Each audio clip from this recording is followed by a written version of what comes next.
Mm-hmm. Hi, we're here today to talk about an I-cord bind off, which is a really nice finish to put along the edge of a shawl.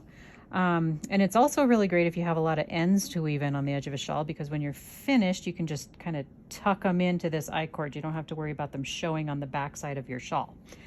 So I-cord is a little time consuming, but it's really worth it because if you look at that edge, it's just got a nice roll over the edge of the fabric. It looks great on both sides. So it's really a worthwhile one to learn. This is the Opus shawl that we're binding off. We've made this with not Borstat, just regular alpaca from Sandnesgarn. It's a DK weight alpaca. And this edge, if you look at it closely, you can see we're using two colors for our bind off. We've alternated. Here we've got dark green and light green. Now we've moved to dark green and this kind of oatmeal color. So you can see there's 3 stitches here. We're kind of starting in the middle of this process. We've got the 3 stitches of our I-cord on this needle, and our yarn is attached not at the first stitch that we're going to use. It's attached over at the kind of the wrong end of the row on stitch number 3.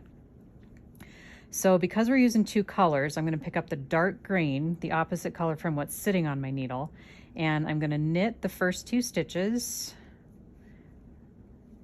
with the dark green. I'm going to slip the third purlwise. I'm going to knit the next stitch on the other needle tip, which is all of my shawl stitches that are waiting to be bound off. And then I'm going to pass that stitch that we slipped over the one we just knit. Now we're going to transfer those 3 stitches back to the left needle tip.